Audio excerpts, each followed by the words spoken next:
Hello guys, welcome to our YouTube channel TKD education में आपका एक बार फिर से स्वागत है साथियों। आज हमारा ये साइंस का प्रैक्टिस सेट नंबर 2 है साथियों। और जैसे कि पहला प्रैक्टिस सेट हमने पढ़ा और काफ़ी लोगों का बहुत अच्छा रेस्पॉन्स मिला मुझे, तो आई थिंक मुझे लगा कि जल्दी से प्रैक्टिस सेट लाना चाहिए, इसलिए मैं जल्दी से आपके लिए प्रैक्टिस सेट लेकर आ गया हूँ। साथियों, मैंने बता रखा है कि रेलवे की इतनी वैकेंसी आ चुकी हैं, ग्रुप डी हुआ, एनटीपीसी हुआ, ठीक है, स्टेशन मास्टर वाली पोस्ट और एएलपी टेक्नीशियन, बहुत सारी आरपीएफ, बहुत सारी वैकेंसी आ चुकी हैं, जिसमें साइंस नंबर 1 सब्जेक्ट है। साइंस नंबर 1 का एक सब्जेक्ट है जिसमें आप चाहो तो अच्छे मार्क्स कर सकते हो। जैसे आपका जीएस होता है ना, कि अगर याद है टिक लगाओ आगे बढ़ जाओगे, और टाइम का जो मैनेजमेंट होता है वो कर लेते हो, अच्छे से टाइम को मैनेज कर लेते हो और मैथ में आप ज़्यादा टाइम दे देते हो। तो मैं फिर से यही कहना चाह रहा हूँ कि आप प्रीवियस ईयर क्वेश्चन को लगाइए, एनसीईआरटी की बुक्स पढ़िए आप, ठीक है। तो जैसे कि ये मेरा टेस्ट सीरीज जो मैं ला रहा हूँ, ये पूरी की जो प्रैक्टिस सेट है ये एनसीईआरटी बेस्ड है और प्रीवियस ईयर के क्वेश्चंस हैं ज़्यादातर, जो कि आरआर मतलब रेलवे ग्रुप डी में 2018 वाली में या एनटीपीसी में पूछे गए थे। क्योंकि मैंने ग्रुप डी दिया है, क्वालिफाई भी किया है, एनटीपीसी दिया है, क्वालिफाई भी किया है, तो मुझे बहुत अच्छे से थोड़ा अनुभव है कि रेलवे किस प्रकार के क्वेश्चन पूछती है।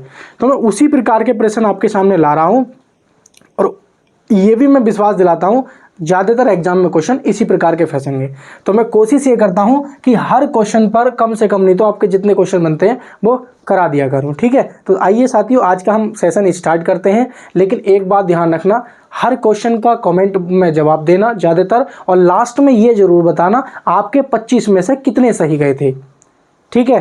इस तरीके से बताना आपको कि 25 में से मेरे साथ 22 सही गए, 25 में से 18 सही गए, 25 में से कितने सही गए। ये मत सोचना मेरे 25 में से 10 ही सही गए, कितने भी सही जाएं आपके, स्टार्टिंग कर दो, बस 0 से स्टार्टिंग कर दो। आज आपके 25 में से 10 सही जाएंगे तो कल आपके 25 में से 12 भी सही जाएंगे। मेरी बात ध्यान से सुनना, एक दिन वो भी आएगा जब आपके 25 में से 22 से लेके 23 भी सही जाने लगेंगे साइंस में, ठीक है। नहीं, आइए स्टार्ट करते हैं। पहला ही प्रश्न दे रखा है, ध्वनि के संचरण के दौरान माध्यम के कणों के उच्च घनत्व वाला क्षेत्र, उच्च घनत्व वाला यानी कि हाई डेंसिटी वाला, हाई डेंसिटी उच्च घनत्व। मैंने जब लाइट पढ़ाया था आपको, लाइट पहला चैप्टर, तो उसमें मैंने आपको बताया था कि 2 मीडियम होते हैं, एक होता है रेयर और एक डेंसर, एक होता है सघन और एक विरल। तो सघन माध्यम में क्या होता है, उसके कण क्या होते हैं साथियों, पास पास होते हैं। तो जब ध्वनि की मान लीजिए अनुदैर्घ्य तरंग, मान लीजिए कोई ध्वनि तरंग है और जब वो किसी माध्यम में संचरण कर रही होती है, मान लीजिए ये तरंग है, कोई ये तरंग है, ये इस माध्यम में क्या है, ये तरंग है, क्या है ये तरंग। और कौन सी तरंग है, मान लो ये अनुदैर्घ्य तरंग है। कैसी है, अनुदैर्घ्य तरंग है। जब ये अनुदैर्घ्य तरंग है तो एक बात मेरी ध्यान से सुनना, इसमें क्या होगा, अणु इसके जो है ना, सॉरी, ये मान लीजिए, ये आप मान लीजिए कि इसमें क्या है, जैसे ये कोई माध्यम है, इसके कण क्या है, बहुत पास पास है। क्या है साथियों, पास पास है, बिल्कुल पास पास। ये जो तरंग जा रही है, ये इसके अणु क्या है, बहुत पास पास है, बहुत पास पास है, बहुत पास पास है, ठीक है। लेकिन जैसे ही थोड़ा सा आगे चलती है, उसके कण क्या है, बहुत दूर दूर है। कैसे हैं, बहुत दूर दूर है, बहुत दूर है। फिर क्या है इसके कण, फिर पास पास, फिर पास पास, फिर पास पास, फिर पास पास, फिर पास पास, फिर पास पास, फिर पास पास। तो मेरे कहने का मतलब ये था, आपसे क्या कहने का मतलब था, ये आपकी मान लो तरंग जा रही है, ये तरंग ये माध्यम से गुजर के जा रही है, ठीक है, ये जा रही है तरंग, ठीक है। अब होगा क्या मेरे साथियों, ये ध्यान से समझना, ये वाला जो क्षेत्र होगा ना, ये वाला क्षेत्र जहाँ पे जो कण होंगे वो पास पास होंगे, ये वाला जो क्षेत्र कहलाता है, ये कहलाता है संपीड़न। क्या कहलाता है, संपीड़न। क्या कहलाता है, संपीड़न। और ये वाला जो क्षेत्र है ना, ये वाला जहाँ कण क्या है, दूर दूर है, ये कहलाता है विरलन। क्या कहता है, विरलन। इसमें क्या होता है, इसमें कण क्या होते हैं, कण क्या होते हैं, पास पास होते हैं। कैसे होते हैं, पास पास होते हैं। और इसमें क्या होता है, कण माध्यम के कैसे होते हैं, कण कैसे होते हैं साथियों, दूर दूर होते हैं। कण कैसे होते हैं, दूर दूर होते हैं।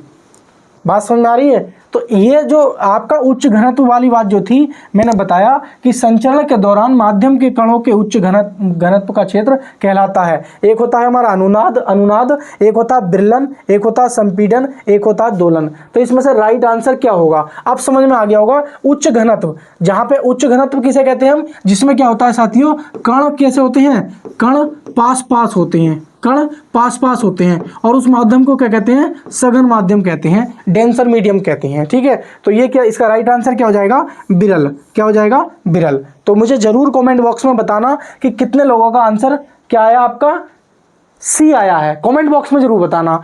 मैं याद दिला दूं आपको, आपने देखा होगा एक स्प्रिंग देखा होगा आपने इस प्रकार से, इस प्रकार से ये स्प्रिंग देखा होगा। तो जब स्प्रिंग आप मोड़ते हो तो इस प्रकार की कंडीशन बन जाती है। ठीक है, और एक दूसरे स्प्रिंग को आप इस प्रकार से मोड़ रहे हो, इस प्रकार से। ठीक है, तो ये वाली कंडीशन कौन सी है और ये वाली कंडीशन कौन सी है, तो ये जो कंडीशन बन रही है ना कि जब स्प्रिंग दूर दूर मोड़ते हो छल्ला सीधा सीधा, तो ये बनता है बिरलल। क्या है, बिरलन। क्या बनता है ये, बिरलन। और ये कौन सा बनता है साथियों, ये बनता है संपीड़न। बात समझ में आ रही है मेरे। तो ये क्या है, तरंग दैर्ध्य की बताता है कि उसमें कण कितने पास पास हैं और कितने दूर दूर हैं। तो जब कोई तरंग दैर्ध्य किसी माध्यम में, ध्वनि तरंग किसी माध्यम से निकल रही होती है, तो उस माध्यम के जब कण पास पास होते हैं तो वहां पे क्या होता है, संपीड़न की स्थिति बन जाती है, और जब कण दूर दूर होते हैं तो विरलन की स्थिति बन जाती है। ठीक है, तो आइए नेक्स्ट क्वेश्चन की तरफ प्रस्थान करते हैं। क्वेश्चन नंबर 2 लगाइए जल्दी से, इसका आंसर जो है कमेंट बॉक्स में भर दो। तापमान के घटने के साथ साथ किस धातु का प्रतिरोध बढ़ता है, बहुत इंपॉर्टेंट है, मतलब क्या होता है, बढ़ता है घटता है, पूछ रहा है। आप कमेंट बॉक्स में बताइए इसका आंसर क्या होगा। घट जाता है, बढ़ जाता है, अपरिवर्तित रहता है, शुरू में घट जाता है और उसके बाद में बढ़ जाता है। ठीक है, नहीं तो आपको पता होना चाहिए, प्रतिरोध की बात कर रहे हैं, सबसे पहले आपको पता होना चाहिए प्रतिरोध क्या होता है। आप ये मान लीजिए कि धारा आपने सुना होगा, धारा करंट, तो करंट का जस्ट ये विपरीत होता है। ये धारा के मार्ग में ये रुकावट पैदा करता है। ये समझ लीजिए, धारा के मार्ग में क्या करता है, ये रुकावट पैदा करता है। यानी कि धारा जहां ज्यादा होगी वहां प्रतिरोध क्या होगा, कम होगा। ये समझ लीजिए, इस तरीके से समझ लो कि धारा का क्या होता है, ये जस्ट एक तरह से अपोजिट होता है। यानी कि धारा का क्या होता है, प्रतिरोध जस्ट व्युत्क्रमानुपाती होता है, यानी कि इनवर्सली प्रोपोर्शनल होता है। ऐसे समझ लीजिए, आपने देखा होगा ना B बराबर IR, ओम का नियम। ठीक है, अब I को इधर ले आएंगे आप। ठीक है, तो I B अपॉन क्या हो जाएगा, इसको ले आएंगे, इधर ले आएंगे आप। जैसे मान लो, आप यहाँ समझ लीजिए, मैं यहाँ बता देता हूँ। जैसे मान लो आपने देखा होगा B बराबर IR, ओम का नियम। तो जैसे B अपॉन क्या कर लोगे आप, I कर लोगे, बराबर क्या हो जाएगा, R हो जाएगा। या आप ये कह सकते हो कि 1/I प्रोपोर्शनल क्या हो जाएगा, R। अगर वोल्टेज कांस्टेंट होगा तो ये समझ लीजिए, या ये कह सकते हो कि क्या कह सकते हो, R इन्वर्सली प्रोपोर्शनल हो जाएगा किसके, I के। या ये कह सकते हो कि I इन्वर्सली प्रोपोर्शनल हो जाएगा अपॉन R के। तो फाइनली ये सारी चीज़ जो थी मैंने डायरेक्ट लिख दी थी यहाँ पे। क्या इसका मतलब ये हुआ कि अगर किसी माध्यम में प्रतिरोध ज़्यादा होगा तो उसका क्या हो जाएगा, करंट कम फ्लो होगी। यानी कि आपने कोई तार लिया, उस तार का प्रतिरोध अगर ज़्यादा है तो उसमें करंट क्या होगी, कम फ्लो होगी। मेरे कहने का मतलब ये था आपसे कि किसी भी तार, आप जो बिजली खींचते हो, आपने कोई तार ले लिया, ठीक है, और आपने प्लग लगा दिया और बल्ब लगा दिया। अगर उसमें प्रतिरोध ज़्यादा है उस तार का, और प्रतिरोध किससे मापते हैं, मेगर से मापते हैं। आप मेगर ले आइए, उससे प्रतिरोध उस तार की नाप लीजिए। अगर प्रतिरोध ज़्यादा है तो उस तार में क्या है, धारा कम बहेगी, और प्रतिरोध कम होगा तो क्या होगी, उस तार में धारा अधिक बहेगी। और आपको तो धारा अधिक बहनी चाहिए आपके अनुसार। तो ये सारी चीज़ थी। अब वही चीज़ है कि इसमें क्या होगा, तो आप बच्चों ध्यान से रखना, बहुत अच्छे से ध्यान रखना। मैं जो बताना चाह रहा हूँ कि जैसे आपने पढ़ा होगा चालक, एक पढ़ा होगा आपने चालक, ठीक है, और एक आपने पढ़ा होगा अर्धचालक। क्या पढ़ा होगा आपने, अर्धचालक, बहुत अच्छे से पता होगा। और एक आपने पढ़ा होगा कुचालक। क्या पढ़ा होगा, कुचालक। ठीक है, कोई दिक्कत तो नहीं है, यहाँ पर ध्यान रखना। अब जैसे हम क्या करते हैं, अगर इसका हम तापमान बढ़ाते हैं तो क्या होगा, अगर हम इसका तापमान बढ़ाते हैं, अगर हम अर्धचालक का तापमान बढ़ाएंगे तो क्या होगा, ये भी आप ध्यान रखना, ठीक है। और हम कुचालक का अगर तापमान बढ़ाएंगे तो क्या होगा, ये बात आपको 3 क्वेश्चन बन रहे हैं, क्योंकि यहाँ से क्या है एग्जाम में डायरेक्ट क्वेश्चन पूछे जाते हैं, तो इसलिए मैं लिख रहा हूँ साथियों। तो जब चालक का आप क्या टेम्परेचर बढ़ाते हो, चालक का आप जब टेम्परेचर बढ़ाते हो तो उसका प्रतिरोध क्या होता है, प्रतिरोध को हम किससे लिखते हैं, आर से, वो क्या होता है बढ़ जाता है। और जैसे ही आप उसका किसका अर्धचालक का तापमान बढ़ाते हो तो उसका प्रतिरोध क्या होता है, घट जाता है। कैसा होता है, घट जाता है। उसी प्रकार आप कुचालक का अगर तापमान बढ़ाओगे तो उसका प्रतिरोध भी क्या हो जाएगा, घट जाएगा, ठीक है। एक बात और ध्यान रखना, ये जो है ना हमारे ये वाले दोनों के दोनों, ये दोनों के दोनों, इनका जो है ताप गुणांक यानी कि अल्फा का मान जो होता है ना, ताप गुणांक क्या आता है, ताप गुणांक, ताप गुणांक क्या होता है, वो ताप गुणांक निगेटिव होता है। कैसा होता है, निगेटिव होता है। और इनका जो है ना, इनका चालक का ताप गुणांक, इसका चालक का ताप गुणांक, ताप गुणांक, ताप गुणांक, ठीक है, इसको हम बोलते हैं अल्फा से डिनोट करते हैं। तो ये क्या होता है हमारा, पॉजिटिव होता है। कैसा होता है साथियों, पॉजिटिव होता है, ध्यान रखेंगे। तो चालक पदार्थों का जो ताप गुणांक होता है वो पॉजिटिव होता है, इसलिए ताप बढ़ाने पर उनका प्रतिरोध बढ़ जाता है। और हमारा अर्धचालक और कुचालक पदार्थों का जो तापमान होता है, ताप गुणांक होता है, वो नकारात्मक यानी कि निगेटिव होता है, इसलिए तापमान बढ़ाने पर इनका प्रतिरोध घट जाता है, दोनों का दोनों। तो साथियों इसमें बात की गई है धातु की, ठीक है। तो इसमें धातु का तापमान बढ़ाने पर क्या हो जाएगा, प्रतिरोध बढ़ जाएगा। क्या घट जाता है, गलत। बढ़ जाता है, गलत। अपरिवर्ती रहता है, गलत। शुरू में घटता है बाद में बढ़ता है, तो ये भी गलत। तो साथियों इसमें ऑप्शन गलत है, इसमें क्या है, ऑप्शन गलत है। धातु घटने के साथ साथ पूछा है, तो जब घटने के साथ बोलेंगे तो हमारा क्या हो जाएगा, सॉरी हाँ सही है, तो ए ऑप्शन इसका सही हो जाएगा। तो जब तापमान घटाएंगे, तापमान घटाएंगे, जब बढ़ा रहे थे तो प्रतिरोध बढ़ रहा था, और जब घटाएंगे तो प्रतिरोध क्या हो जाएगा, घट जाएगा। यानी कि ऑप्शन नंबर क्या हो जाएगा हमारा, राइट आंसर ए हो जाएगा। ऑप्शन क्या हो जाएगा इसका, राइट आंसर ए हो जाएगा। यानी कि जब आप ताप घटाओगे तो उसका धातु का प्रतिरोध भी क्या हो जाएगा, घट जाएगा। तो उम्मीद करता हूं आपको सारे के सारे यहां से 2-3 क्वेश्चन समझ में आए होंगे। चलते हैं जल्दी से नेक्स्ट क्वेश्चन की तरफ। देखो चलिए नेक्स्ट क्वेश्चन देखो, आप हर क्वेश्चन का मुझे कमेंट में जरूर आंसर देना, क्योंकि कमेंट में आंसर जब तक नहीं दोगे ना तो आपकी हक नहीं खुलेगी। आप सोचो कि नहीं इसका देने की सोचो, क्या हो जाएगा, ज्यादा से ज्यादा आपका आंसर गलत ही तो चला जाएगा। कमेंट में टाइप तो करो कि सर इसका ए आंसर है बी, अब मैं बता ही रहा हूं अभी इसका आंसर सही क्या होगा, ठीक है। तो वो आपको पता चली जाएगा डेफिनेटली। तो कम से कम कोई पैसे तो नहीं जा रहे हैं ना आपके कमेंट करने के लिए कि इसका आंसर ये है, तो कमेंट कीजिए और इसका आंसर बताइए जल्दी से। 1 नैनोमीटर किसके बराबर है, 1 नैनोमीटर किसके बराबर है बताइए। आपने देखा होगा, आपने क्या देखा होगा, 1 मिलीमीटर किसके बराबर होता है, 1 मिलीमीटर ये होता है 10 की पावर -3 मीटर के बराबर। कोई दिक्कत तो नहीं है। आपने एक चीज और सुनी होगी, क्या सुना होगा, 1 माइक्रोमीटर, 1 माइक्रोमीटर बराबर होता है 10 की पावर -6 मीटर। बात समझ में आ रही है। अब इसमें पूछा है कि आपने एक चीज ये भी सुनी होगी, क्या सुनी होगी, कि 1 नैनोमीटर, 1 नैनोमीटर बराबर होता है 10 की पावर -9 मीटर। अब इसको हम ये भी लिख सकते हैं, क्या लिख सकते हैं, ये 10 की पावर -9 है, इसको हम नीचे ले आएंगे तो हम ये लिख सकते हैं 1/10 की पावर 9 मीटर, 1/10 की पावर 9 मीटर। बात समझ में आ रही नहीं आ रही आपको। आपने एक ये भी सुना होगा, क्या सुना होगा, एक फर्मी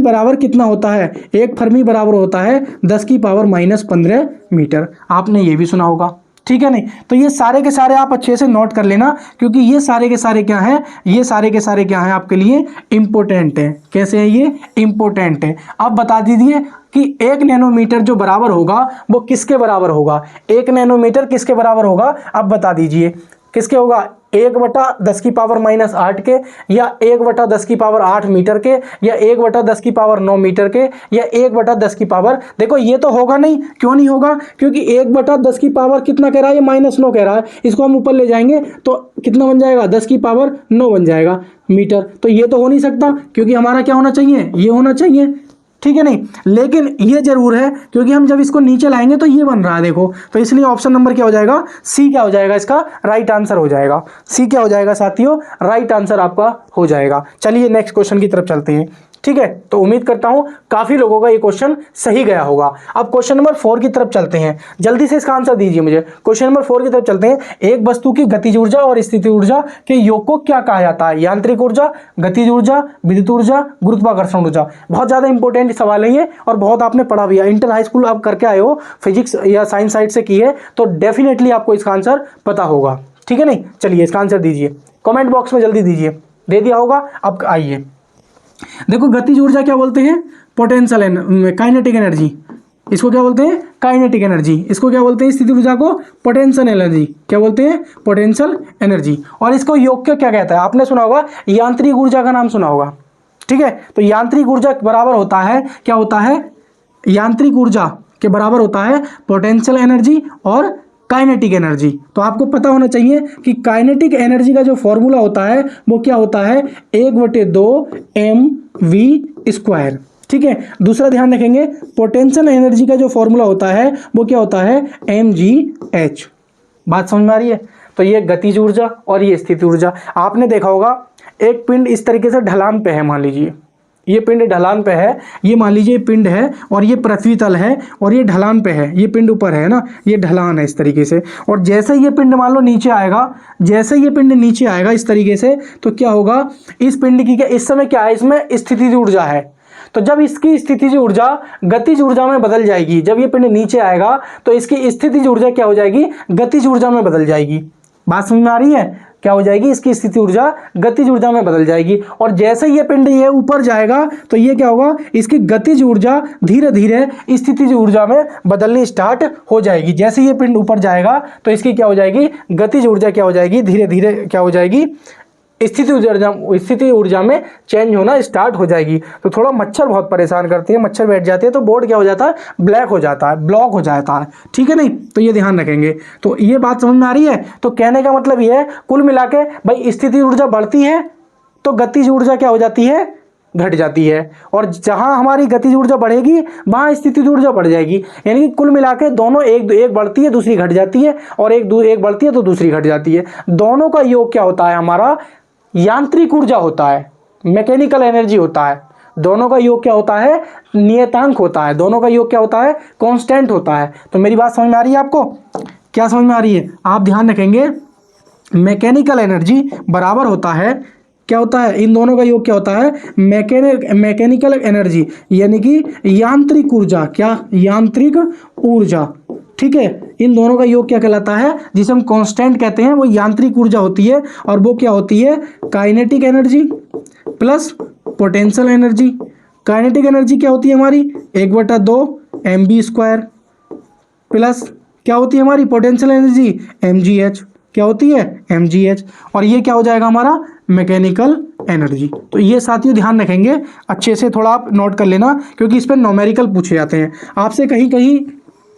कहीं कहीं आपसे केवल इस पर न्यूमेरिकल पूछ लेता है कि आप गतिज ऊर्जा बताइए, किसी पिंड का द्रव्यमान 4 किलोग्राम है और वह 2 मीटर प्रति सेकंड के वेग से नीचे जा रहा है, तो उसमें गतिज ऊर्जा कितनी होगी? तो आप लगा देंगे 1/2 mv²। ठीक है, तो इसका आंसर कितनों का सही आया था जरा चेक कर लेंगे। तो इसका आंसर हो जाएगा ए ऑप्शन, क्या हो जाएगा? सही हो जाएगा। ए ऑप्शन क्या हो जाएगा? सही हो जाएगा। मैं बता रहा हूं, इन फॉर्मूले को जरूर नोट कर लेना, इसको भी नोट कर लेना। इस पे भी डायरेक्ट रेलवे में बहुत अच्छे से इस पे क्या है? न्यूमेरिकल पूछा जाता है। डायरेक्ट रेलवे में क्या है? या तो आपसे काइनेटिक एनर्जी पे न्यूमेरिकल पूछ लेगा या फिर स्थिति ऊर्जा पे। ये दोनों ही इंपॉर्टेंट है। मैं ये कहूँ कि ये इंपॉर्टेंट है, दोनों ही बहुत इंपॉर्टेंट है। ग्रुप डी के हिसाब से तो भर भर के आता है यहाँ से।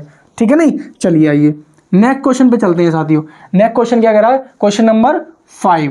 क्वेश्चन नंबर 5 बहुत इंपॉर्टेंट सवाल है, ये थोड़ा एग्जाम की दृष्टि से बहुत अच्छा है। जल का घनत्व, ये एनटीपीसी में आ चुका है साथियों। जल का घनत्व 1 ग्राम क्यूबिक है।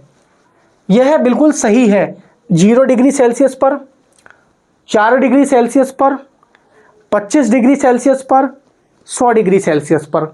अब देखो, मैं जल की अवस्था बताता हूं।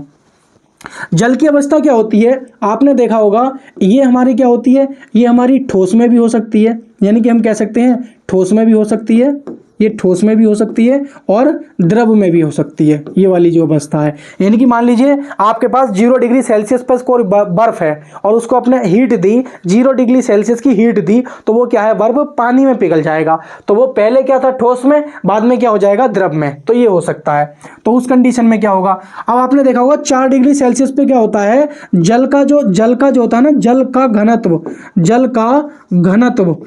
घनत्व अधिकतम होता है। कैसा होता है साथियों, अधिकतम होता है। कैसा होता है, अधिकतम होता है। और एक बात और ध्यान रखेंगे, घनत्व जो होता है ना हमारा घनत्व, वो इनवर्सली प्रोपोर्शनल होता है किसके, आयतन के। किसके, आयतन के। ध्यान रखेंगे, ये बात जरूर नोट कर लेना। क्या नोट कर लेना, ये बात जरूर नोट कर लेना कि यदि जल का घनत्व अगर बढ़ेगा तो ये समझ लीजिए कि उसका आयतन क्या होगा, आयतन क्या हो जाएगा, उसका घटेगा। ठीक है। यदि किसका, जल का घनत्व क्या होगा, जल का घनत्व अगर कम होगा तो ये समझ लीजिए कि उसका जो आयतन है वो कैसा हो जाएगा, बढ़ जाएगा। ये दोनों पॉइंट्स हैं जहां डायरेक्ट क्या है, रेलवे में एग्जाम में डायरेक्ट क्वेश्चन पूछे जाते हैं। तो मैं क्या बता रहा, 0 डिग्री सेल्सियस पे क्या होता है, वो हमारा जल ठोस में भी हो सकता है और द्रव अवस्था में भी हो सकता है। बात करते हैं 4 डिग्री सेल्सियस पर, वो क्या है, हमारा जल का घनत्व सर्वाधिक होता है। ठीक है। और जब 4 डिग्री सेल्सियस घनत्व सर्वाधिक होगा तो आयतन क्या होगा, न्यूनतम होगा। बात करते हैं 25 डिग्री सेल्सियस पर, ये होगा हमारी द्रव अवस्था में होगा, यानी कि लिक्विड फॉर्म में होगा। किस में होगा, लिक्विड फॉर्म में। अब 100 डिग्री सेल्सियस पर क्या करते हैं हम, 100 डिग्री सेल्सियस पे क्या करते हैं हम, पानी को द्रव से बाष्प में कन्वर्ट करते हैं। किससे, द्रव से, यानी कि द्रव से बाष्प में कन्वर्ट करते हैं। ठीक है। किससे, द्रव से बाष्प में। भाई जब 100 डिग्री सेल्सियस टेम्परेचर ले जाते हैं हम पानी को, तो वो पानी क्या हो जाता है, द्रव से बाष्प में कन्वर्ट, वेपोराइजेशन होने लग जाता है, बाष्पीकरण होने लगता है। और उस पॉइंट को हम क्या कहते हैं, क्वथनांक कहते हैं। जिस पर ये क्रिया होती है उसे हम क्या कहते हैं, बॉइलिंग पॉइंट कहते हैं। तो इसका राइट आंसर क्या हो जाएगा साथियों, बी ऑप्शन इसका सही हो जाएगा। 4 डिग्री सेल्सियस पर जल का घनत्व 1 ग्राम क्यूबिक होता है, यानी कि बी ऑप्शन सही था इसका। ठीक है। चलिए नेक्स्ट क्वेश्चन की तरफ चलते हैं। क्वेश्चन नंबर साथियों 6 लगाइए जल्दी से। क्वेश्चन नंबर 6 बहुत बेहतरीन क्वेश्चन है, जबरदस्त एकदम। इसका आंसर दीजिए।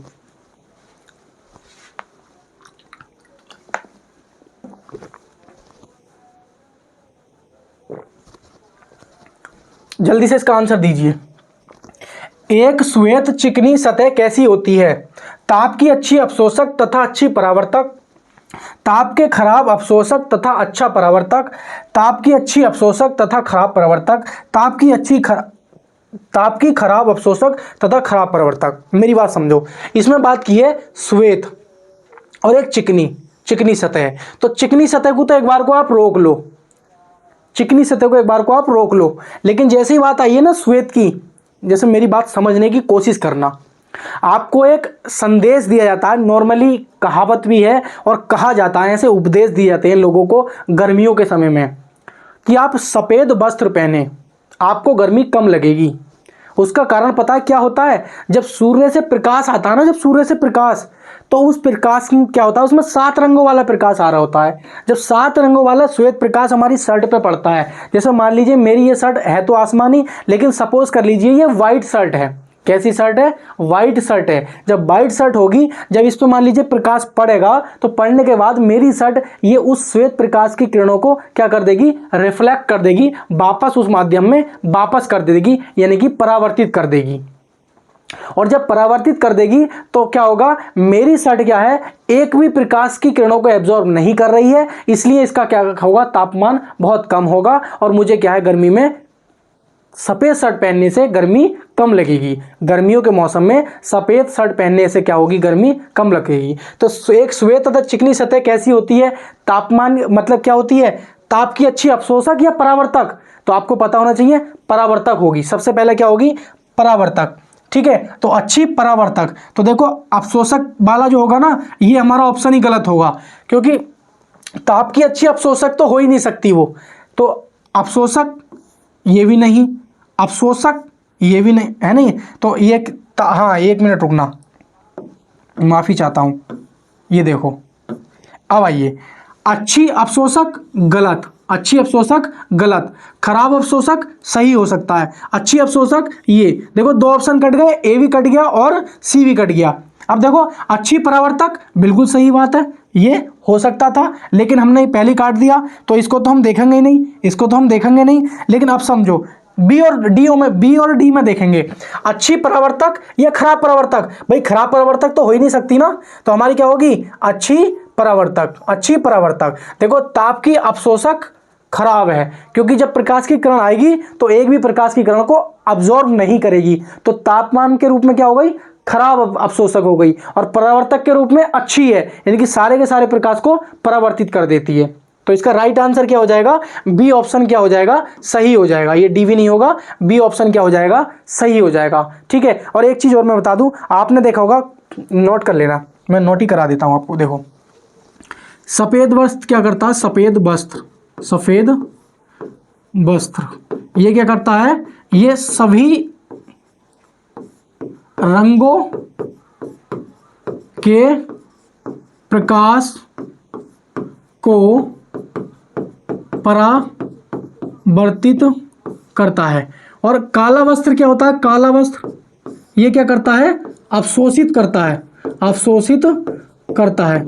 ठीक है, ध्यान रखेंगे। आपने कोई काली वस्त्र पहन रखी है गर्मियों में, आपको गर्मी बहुत लगती है, पता क्यों लगती है, क्योंकि सूर्य से आने वाले 7 रंगों वाले प्रकाश को वो एब्जॉर्ब कर लेता है। अच्छा अवशोषक होता है, अच्छा अवशोषक, और खराब परावर्तक होता है, परावर्तित ही नहीं करता है वापिस। जब प्रकाश उसकी शर्ट पे पड़ जाता है, काली शर्ट पे, वो छोड़ता ही नहीं है, वो कहता है आओ मैं नहीं छोड़ूंगा अब तुम्हें। इसीलिए टेम्परेचर बढ़ जाता है काली शर्ट का और हमें गर्मी ज़्यादा लगती है। बात समझ में आ रही है। और एक चीज और ध्यान रखना, आपको कोई वस्तु काली दिख रही है, मान लीजिए हरी दिख रही है, तो वो हरी क्यों दिखती है, क्योंकि वो है हरे रंग को छोड़कर बाकी को एब्जॉर्ब कर रही है और हरे रंग के प्रकाश को क्या है, परावर्तित कर रही है। आपको लाल रंग की कोई वस्तु क्यों दिख रही है, क्योंकि वो लाल रंग के छोड़कर बाकी सभी रंगों को एब्जॉर्ब कर रही है और लाल रंग को क्या कर रही है, परिवर्तित कर रही है। परिवर्तित मतलब वापस भेज रही है उसी माध्यम में, इसलिए हमें वो वस्तु लाल रंग की दिखाई देती है। तो उम्मीद करता हूं आपको ये दोनों पॉइंट भी ध्यान रखेंगे कि सफेद और काले में क्या होता है। यहां से क्वेश्चन पूछे जाते हैं, सफेद रंग का जो कपड़ा होता है वो अच्छा परावर्तक होता है और खराब अवशोषक होता है, और काला रंग का क्या होता है, अच्छा अवशोषक होता है, और काला क्या होता है, मतलब खराब क्या होता है, परावर्तक होता है। तो ये ध्यान रखेंगे। ठीक है, चलिए क्वेश्चन नंबर 7 की तरफ।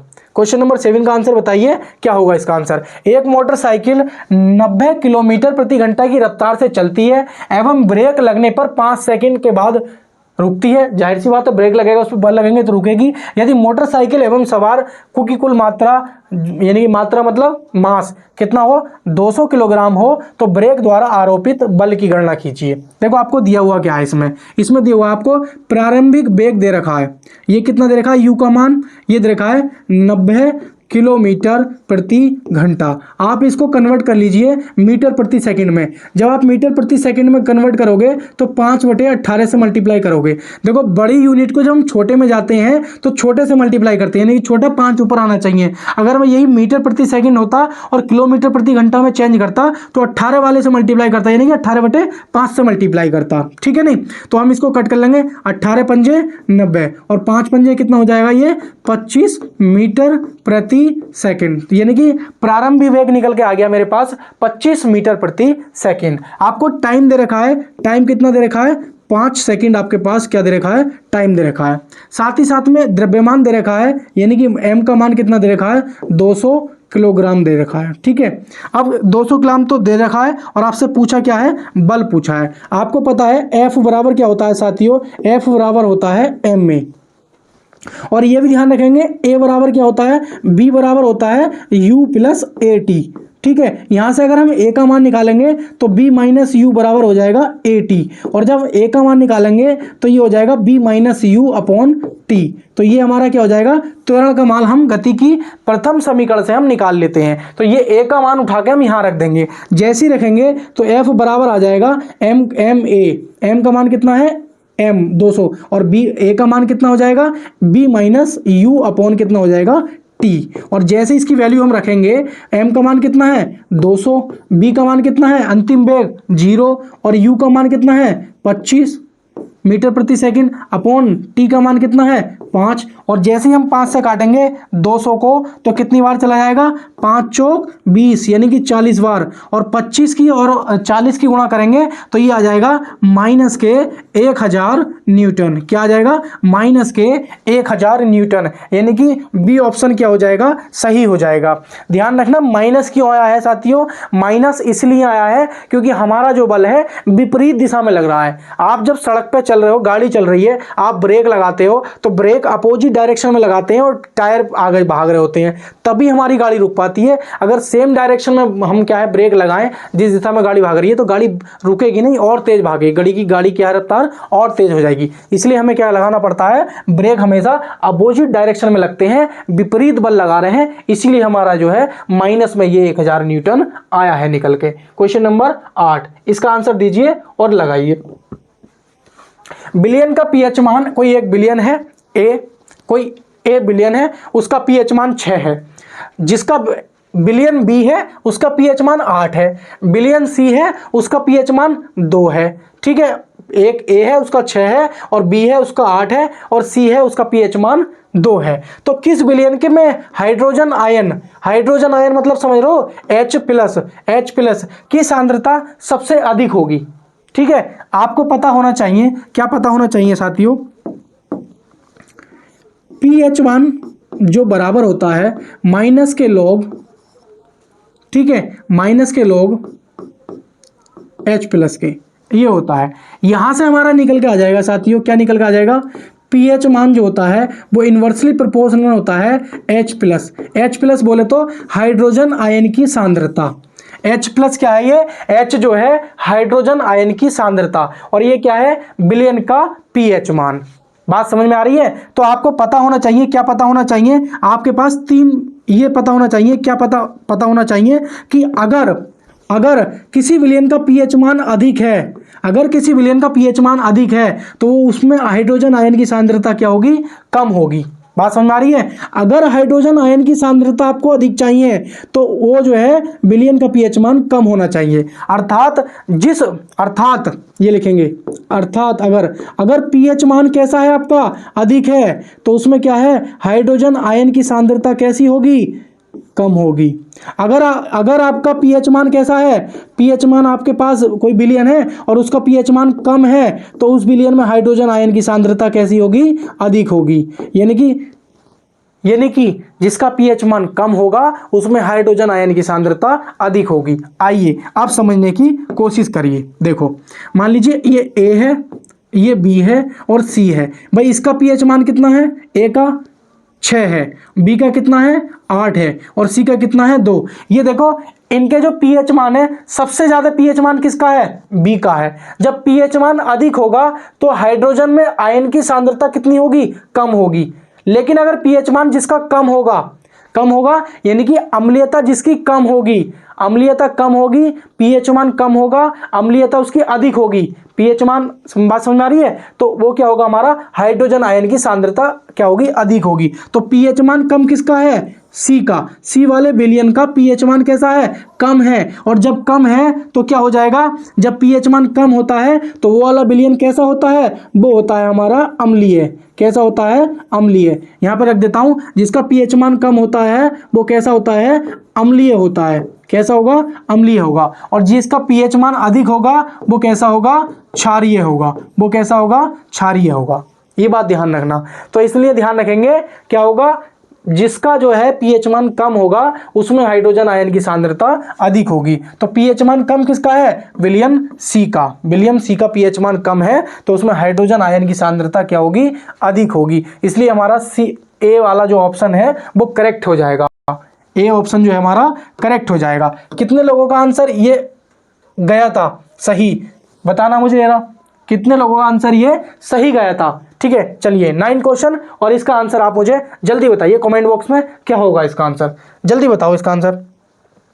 तत्वों को उनके परमाणु द्रव्यमान, ये बहुत ध्यान रखना, तत्वों, केमिस्ट्री का क्वेश्चन है ये।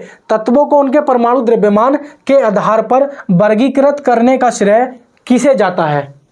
यानी कि जो तत्वों को, जब आवर्त सारणी की बात आती है तो तत्वों को उनके परमाणु भार या परमाणु द्रव्यमान के आधार पर वर्गीकृत करने का श्रेय किया जाता है। आपको ध्यान रखना, एक साइंटिस्ट आए थे सबसे पहले, एक आए थे हमारे दोवे नाइरर के थे, दोवे राइनर, इनका था त्रिक सिद्धांत दिया था इन्होंने। उसके बाद आए थे हमारे, कौन आए थे, न्यूलैंड जी, कौन आए थे, न्यूलैंड का अष्टक, न्यूलैंड का अष्टक नियम, न्यूलैंड का अष्टक नियम, ध्यान से सुनना मेरी बात को, न्यूलैंड का अष्टक नियम, न्यूलैंड का अष्टक नियम, ये भी आए थे, ठीक है। उसके बाद आए थे हमारे, तीसरे पे आए थे मेंडलीफ जी, क्या आए थे, मेंडलीफ, आपने सुना होगा मेंडलीफ जी, मेंडलीफ। चौथे नंबर पर आए थे मोजले, कौन आए थे, मोजले, भाई मोजले, ठीक है, मोजले जी। तो इनका मैं आपको जो है ना, जो एग्जाम में क्वेश्चन आते हैं वो मैं बता देता हूं, उनको ध्यान रखना। भाई दोवे राइनर त्रिक जी आए थे, इनका कहने का मतलब ये था कि अगर ए और बी और सी तीन तत्व हैं तो इनका जो बी वाले, इनके जो मास है, ये मान लो है नहीं है, इनके क्या है, परमाणु भार है, ठीक है। तो जो बीच वाला होगा ना, इसका परमाणु भार जो होगा ना, वो पहले और आखिरी के औसत के बराबर होगा।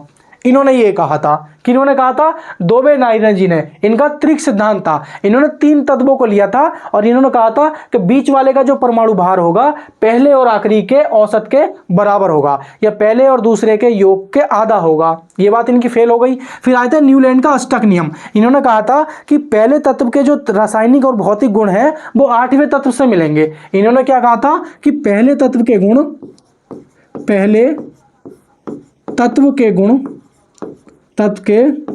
गुण किससे मिलेंगे, आठवें से मिलेंगे, किससे मिलेंगे, आठवें से मिलेंगे। किन्होंने कहा था, न्यूलैंड का अष्टक नियम। लेकिन ये कैल्शियम के बाद ये भी फेल हो गया। उसके बाद आते हैं मेंडलीफ जी, इन्होंने कहा कि तत्व के जो है रासायनिक और भौतिक गुण हैं, जो हमारे रासायनिक और भौतिक गुण, ये क्या हो जाएंगे, परमाणु भार के क्या हो जाएंगे, आवर्ती फलन हो जाएंगे। तो मेंडलीफ जी ने बताया था कि रासायनिक और भौतिक गुण परमाणु भार के आवर्ती फलन होंगे। तो परमाणु द्रव्यमान के आधार पर वर्गीकृत करने का किया जाता है, मेंडलीफ जी, यानी कि ऑप्शन ए क्या हो जाएगा, सही हो जाएगा। लेकिन मोजले जी ने क्या कहा था, इन्होंने ये कहा था कि जो हमारे रासायनिक और भौतिक गुण होंगे, तत्वों के रासायनिक और भौतिक गुण होंगे, ये क्या होंगे, ये परमाणु क्रमांक, ये क्या हो जाएगा, ये परमाणु क्रमांक के आवर्ती फलन हो जाएंगे। तो किन्होंने बताए थे, मोजले ने। आधुनिक आवर्त सारणी जो है मोजले के द्वारा दी गई थी, जिन्होंने मेंडलीफ के जो गुण कुछ ऐसे थे, दोष थे, उनको दूर किया था, ठीक है। तो इन्होंने क्या कहा था कि तत्वों के जो रासायनिक और भौतिक गुण हैं, ठीक है नहीं, वो क्या होंगे, परमाणु क्रमांक के आवर्ती फलन होंगे। तो ये उम्मीद करता हूं ये सभी का आंसर सही गया होगा। ऑप्शन नंबर ए सही था इसका, ठीक है। चलिए क्वेश्चन नंबर 10 की तरफ चलते हैं। क्वेश्चन नंबर 10, किसी रासायनिक विशेषताएं समान होती हैं परंतु द्रव्यमान संख्याएं भिन्न होती हैं। यानी कि रासायनिक विशेषताएं मतलब परमाणु क्रमांक तो समान है परंतु परमाणु भार क्या है, भिन्न है। उसे क्या कहते हैं, समभारिक कहते हैं। इसमें परमाणु भार समान होता है, गलत हो जाएगा। समस्थानिक, बिल्कुल सही बात है, ये भी नहीं। तो क्या हो जाएगा इसका आंसर, समस्थानिक। मान लीजिए आप हाइड्रोजन ले लीजिए, तो हाइड्रोजन के आपने समस्थानिक का नाम सुना होगा, हाइड्रोजन के आपने समस्थानिक सुने होंगे। कौन कौन से, आपने एक सुना होगा, कौन सा, 1H1, दूसरा सुना होगा आपने 1H2, तीसरा सुना होगा आपने 1H3। ध्यान से सुनना, इसे क्या बोलते हैं, इसे बोलते हैं प्रोटीनियम। क्या बोलते हैं इसको, प्रोटियम। इसको क्या बोलते हैं, ड्यूटीरियम। इसको क्या बोलते हैं,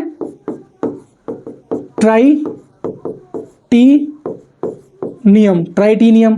तो आपको पता होना चाहिए, इसको बोलते हैं प्रोटियम, इसको बोलते हैं ड्यूटीरियम, इसको बोलते हैं ट्राइटीनियम। यानी कि इसमें आपको देखिए परमाणु क्रमांक, ये क्या होता है, हमारा परमाणु क्रमांक होता है। इसे क्या बोलते हैं हम, न्यूट्रॉनों की संख्या बोलते हैं। इसे ही बोलते हैं, क्या बोलते हैं एटॉमिक नंबर, यानी कि परमाणु क्रमांक। तो आपको पता होना चाहिए, देखो 1H1 में परमाणु क्रमांक कितना है, 1 है। 1s2 में परमाणु क्रमांक कितना है हमारे पास? 1 है। 1s3 में परमाणु क्रमांक कितना है? 1 है। अब लेकिन एक चीज देखिए, अगर हम इसमें न्यूट्रॉनों की संख्या निकालेंगे तो कितनी आएगी? 0 आएगी। अगर इसमें हम न्यूट्रॉनों की संख्या निकालेंगे तो 1 आएगी, इसमें न्यूट्रॉनों की संख्या निकालेंगे तो 2 आएगी। तो मेरी बात समझ में आ रही हो? तो इसमें न्यूट्रॉनों की संख्या कितनी है? 0, इसमें न्यूट्रॉनों की संख्या 1, इसमें न्यूट्रॉनों की संख्या 2, इसमें परमाणु भार 1, इसमें परमाणु भार 2, इसमें परमाणु भार 3, इसमें इलेक्ट्रॉनों की संख्या 1, इसमें इलेक्ट्रॉनों की संख्या 1, इसमें इलेक्ट्रॉनों की संख्या 1, इसमें परमाणु क्रमांक 1, इसमें परमाणु क्रमांक 1, इसमें परमाणु क्रमांक 1।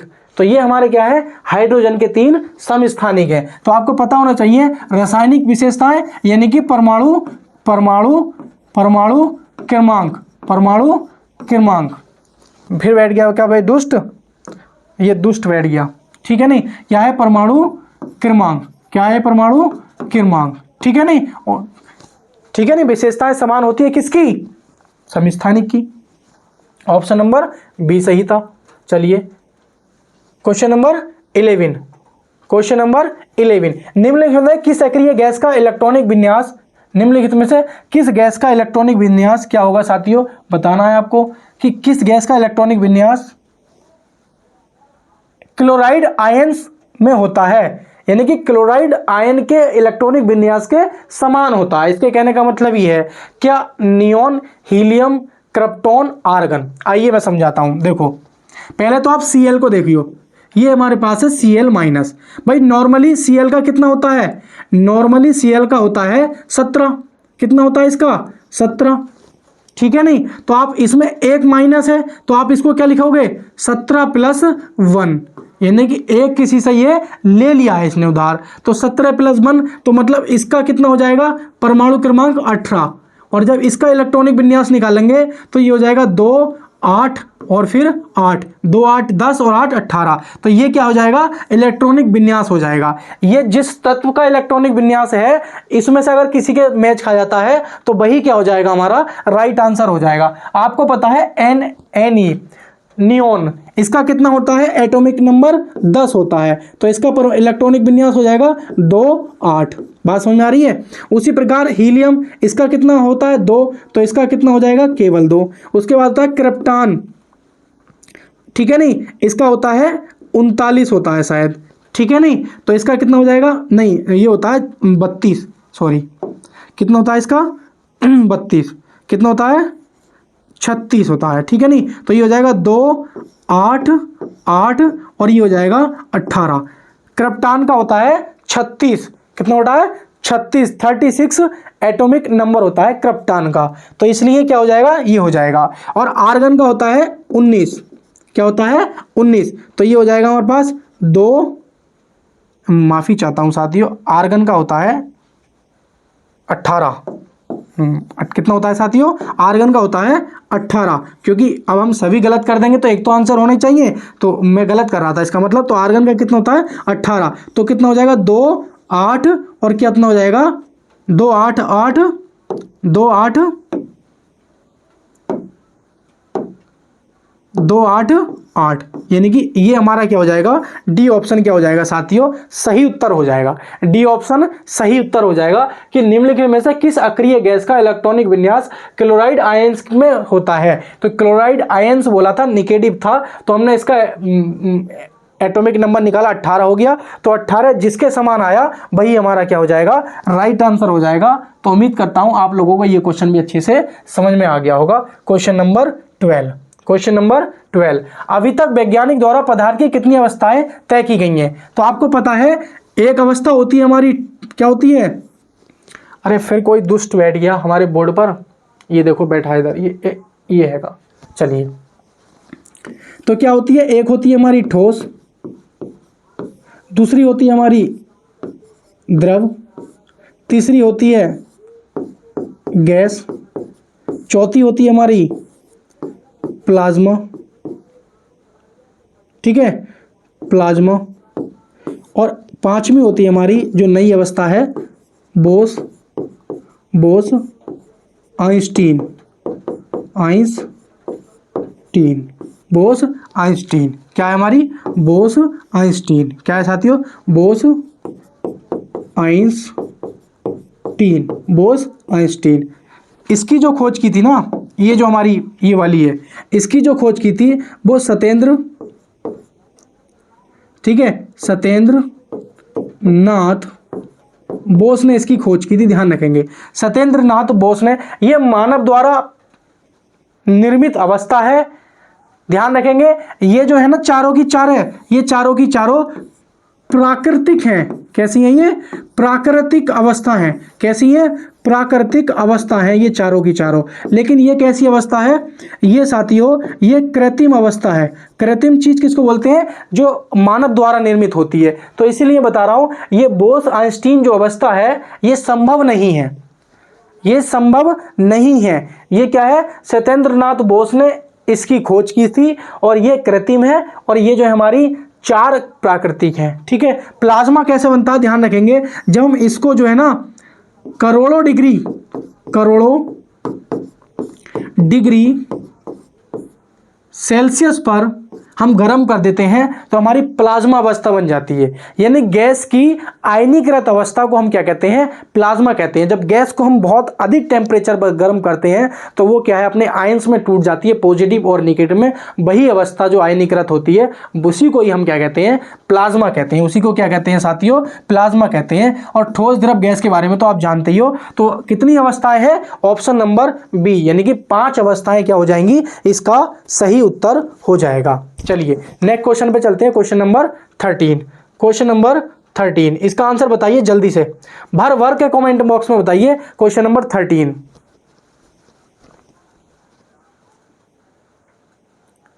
बिल्कुल बढ़िया। इसका आंसर मुझे कमेंट बॉक्स में बताइए, जल्दी जल्दी बताइए। डाल्टन का सिद्धांत किस नियम पर आधारित था? बिल्कुल बिल्कुल सही, रासायनिक संयोजन के सिद्धांत पर आधारित था। ये सबको पता है, आपको ये सबको इसका आंसर पता है। बताइए, बहुत इंपॉर्टेंट क्वेश्चन है, ये पूछा गया है, ये रेलवे में पूछा गया है, रेलवे आरपीएफ में। नाइट्रोजन का परमाणिक द्रव्यमान 14 है और हाइड्रोजन का 1 है, तो अमोनिया का आणविक द्रव्यमान कितना होगा? साथियों अमोनिया का सूत्र क्या होता है पता होना चाहिए ना। पहले अमोनिया का सूत्र होता है NH3। जब इसका आप आणविक द्रव्यमान निकालेंगे आपको पता होना चाहिए N का कितना है हमारे पास 14 और H का कितना है 1 है। तो जब आप इसमें रख दो डायरेक्ट, N का कितना है 14 प्लस H का कितना है 1, उसमें गुणा कितने से करेंगे? 3 से। तो कितना हो जाएगा? 14 और प्लस कितना हो जाएगा? 3 और 14 और 3 कितना हो जाएगा? 17। यही हमारा क्या हो जाएगा? राइट आंसर हो जाएगा। 14 और 3 17 क्या हो जाएगा? हमारा सही उत्तर हो जाएगा। 14 और चलिए जल्दी कमेंट बॉक्स में जरूर बताना है आपको आंसर। हर सवाल का आंसर कमेंट बॉक्स में जरूर बताना। अगर मेरी वीडियो यहां तक देख रहे हो तो कोशिश क्या करना, मैं क्या कहना चाह रहा हूं, कोशिश करो। कोशिश करने वाले की कभी हार नहीं होती है, ये बात आप भी जानते हो और मैं भी जानता हूं। निम्नलिखित में से कौन सा परमाणु के बारे में सही नहीं है? निम्नलिखित में से कौन सा परमाणु के बारे में सही नहीं है? तत्वों के परमाणु समान होते हैं, तत्वों के क्रम में प्रसरण होता है 10⁻⁻ मीटर में, परमाणु का आकार में बहुत छोटे होते हैं, एक तत्व के परमाणु सभी अवस्थाओं में समान होते हैं। मान लीजिए मैं कहना क्या चाह रहा हूं, इसमें सही नहीं पूछा है, ये ध्यान रखना। वे 10⁻10 मीटर के क्रम में प्रसारण होते हैं, ये बात सही है, ध्यान रखना। परमाणु के आकार में बहुत छोटे होते हैं, परमाणु आकार में बहुत छोटे होते हैं, अणु से भी छोटे होते हैं। परमाणु से मिलकर क्या बनता है? अणु बनता है। तो ध्यान रखेंगे क्या हो जाएगा? ये परमाणु आकार में छोटे होते हैं, ये बात बिल्कुल सही है। ठीक है। अब दूसरी बात, एक तत्व के परमाणु सभी अवस्थाओं में समान होते हैं। एक तत्व के परमाणु मतलब आपने एक ले लिया कैल्शियम का परमाणु और एक मान लीजिए क्रिप्टॉन का परमाणु, मान लो, एक तरह से मानने में तो कुछ भी नहीं आता। दो तत्व हैं और उनके परमाणु हैं। आप दो तत्व के परमाणु कहीं भी ले जाओ, कितने भी काट काट के छोटे कर लीजिए, उनके क्या है? परमाणु समान रहेंगे। ऐसा तो नहीं है कि क्रिप्टॉन के परमाणु कैल्शियम के परमाणु बन जाएंगे, ऐसा तो नहीं होगा ना। तो क्या रहेंगे? ये समान रहेंगे। तो ये भी क्या हो जाएगा? सही हो जाएगा। दो तत्वों के परमाणु समान होते हैं। भाई मान लीजिए एक है मान लो जलेबी और एफ है रसगुल्ला। तो उनके मान लीजिए जो परमाणु होंगे, जो बना होंगे, दो लड्डू और रसगुल्ला बने होंगे, तो उनके जो परमाणु हैं वो समान नहीं हो सकते। लड्डू का परमाणु अलग होगा और रसगुल्ले का परमाणु अलग होगा, ऐसे समझ लीजिए। छोटे से छोटा कण क्या कहलाता है? हमारा एटम कहलाता है। तो मान लीजिए ये ईंट है, मान लीजिए मेरा जो बॉल बनी हुई है इसकी ईंट है और एक है सीमेंट। तो ईंट का जो एटम है छोटा छोटा वो अलग होगा और जो सीमेंट का एटम है वो अलग होगा। तो ये कहने का मतलब दो तत्वों के परमाणु समान होते हैं, ये बात गलत है, सरासर गलत है। समान नहीं होते हैं, अलग अलग होते हैं। इसलिए ए ऑप्शन क्या हो जाएगा? हमारा सही उत्तर हो जाएगा। चलिए क्वेश्चन नंबर 16 की तरफ। धड़ाधड़ बरसा दो इसके। पिच ब्लेंड किससे संबंधित है? रेडियम से? गलत। थोरियम से? गलत। प्लूटोनियम से? गलत। यूरेनियम का एस्क है। किसका है? यूरेनियम का। सॉरी गलत कर दिया मैंने, नहीं। किसका है? जल्दी बताओ आप लोग, किसका है इसका आंसर? जल्दी बताओ। रेडियम का, यूरेनियम का, थोरियम का। यह है प्लूटोन। किसका? D option. किसका है ये? D option. प्लूटोनियम का अयस्क है पिचवलेंट। किसका है? प्लूटोनियम का अयस्क है पिचवलेंट। क्वेश्चन नंबर 16 का डी ऑप्शन। बहुत इजी था ये। चलिए क्वेश्चन नंबर 17 की तरफ चलते हैं हम। Question number 17। सोडियम धातु में संग्रहित होता है। एल्कोहल संग्रहित होता है, ईथर संग्रहित होता है, केरोसिन संग्रहित होता है, जल। भाई सोडियम आपने सुना होगा ना, सोडियम लिथियम और एक और है हमारी कौन सी धातु, ये तीनों ही हथेली पर रखकर काटने वाली धातु हैं और इनको केरोसिन के तेल में रखा जाता है।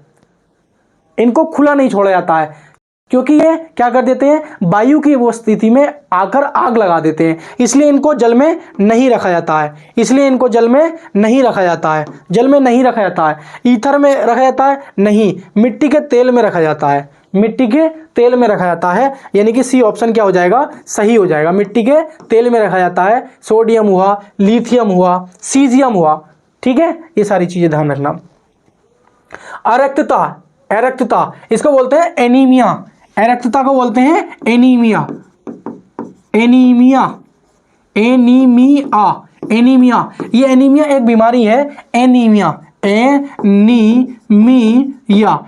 एक बीमारी है। यानी कि जब आपका क्या होता है? आरबीसी की कमी हो जाती है आपके शरीर में, बॉडी में, आपके ब्लड में जब आरबीसी की कमी हो जाती है, अर्थात खून की कमी हो जाती है, तो आपको एक बीमारी हो जाती है, उसका नाम है एनीमिया। तो वो किसके कमी, ये किसकी मात्रा कम हो जाने पर होती है?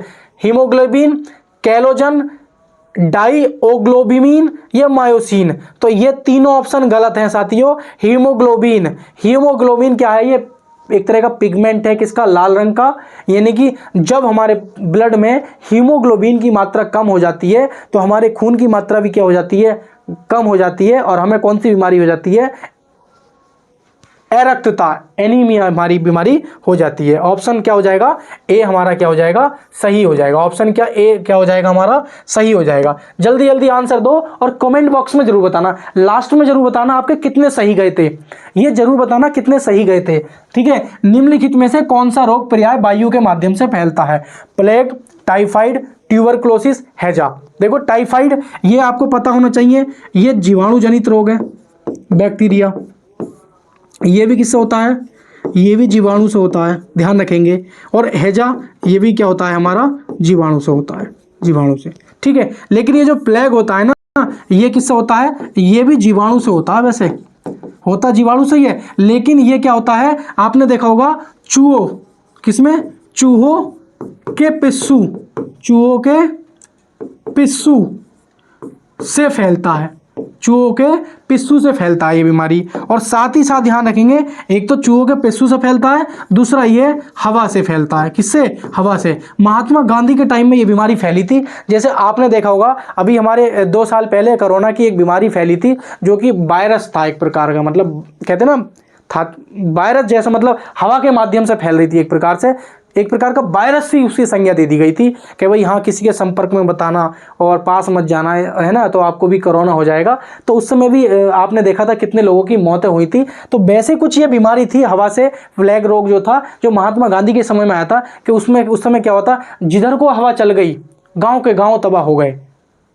समझ में आ रही है। जिधर को वो हवा चल गई, उस रोग, उस बीमारी से संग्रहित हवा चल गई जिधर को भी, उधर के क्या है, गांव के गांव तबाह हो गए। तो बहुत भयानक बीमारी थी ये प्लेग। तो ये महात्मा गांधी जी के समय पर आई थी ये, ठीक है नहीं। तो ये हवा क्या, इसका आंसर क्या हो जाएगा, ए ऑप्शन क्या हो जाएगा, सही हो जाएगा। ए ऑप्शन क्या हो जाएगा मेरे प्यारे साथियों, सही हो जाएगा। ए ऑप्शन क्या हो जाएगा, सही हो जाएगा। चलिए क्वेश्चन नंबर 20। क्वेश्चन नंबर 20 बताइए। अन्न एक समृद्ध स्रोत होते हैं स्टार्च के, ग्लूकोज के, फ्रक्टोज के, माल्टोज के। तो जो अन्न होते हैं ना, वो समृद्ध स्रोत किसके होते हैं, स्टार्च के होते हैं। किसके होते हैं साथियों, स्टार्च के होते हैं। आइए नेक्स्ट क्वेश्चन पे चलते हैं। किसके होते हैं, स्टार्च के होते हैं। आपको सबको पता है। पीलिया, जॉइंडिस, पीलिया यानी कि जॉइंडिस, जब आपका लीवर नहीं, लीवर खराब हो जाता है। लीवर आप भर भर के खूब खा रहे हो, मटन, चिकन, दुनिया भर की चीज़ें, जब पित्तरस होता है और वो हमारा लीवर एब्जॉर्ब करते करते करते करते थक जाता है, आप धड़ाधड़ खाए जा रहे हो और लीवर क्या हो गया, हमारा फेल हो गया, तो वो पित्तरस जो होता है वो ब्लड में प्रवाहित कर देता है और हमारा रंग जो हो जाता है पीला पीला सा हो जाता है। तो हम समझ जाते हैं कि हमें क्या हो गया, पीलिया हो गया। तो किसके फेल होने से कारण होता है, लीवर के फेल, यानी कि यकृत के फेल होने से क्या हो जाता है, आपको पीलिया होता है। इसको क्या बोलते हैं, जॉइंडिस, जॉइंडिस बोलते हैं इसको। जॉइंडिस नामक रोग यानी कि पीलिया किसके फेल होने से होता है, या किसके संक्रमण होने के कारण से होता है, यकृत। तो ध्यान रखेंगे, इसका ऑप्शन क्या हो जाएगा, बी ऑप्शन क्या हो जाएगा, इसका सही हो जाएगा। क्वेश्चन नंबर 22 लगाएंगे। 22 का आंसर बताइए मुझे जल्दी से, क्या आ जाएगा। सामान्य व्यक्ति के दिल की धड़कन की औसत दर होती है, कितनी होती है, बहुत इजी क्वेश्चन है। कितनी होती है, 82, 92, 72, 98, 72 होती है। कितनी होती है, सामान्य व्यक्ति की दिल की धड़कन का औसत दर कितनी होती है, 72 होती है। चलिए क्वेश्चन नंबर किस पे चलते हैं हम, 23 पर। EEG क्या है, ये EEG का प्रयोग किसकी गतिविधि दर्ज कराने के लिए किया जाता है, हृदय, फेफड़े, मस्तिष्क, मांसपेशी, बताइए जल्दी बताइए इसका आंसर मुझे कमेंट बॉक्स में। इसका आंसर क्या हो जाएगा,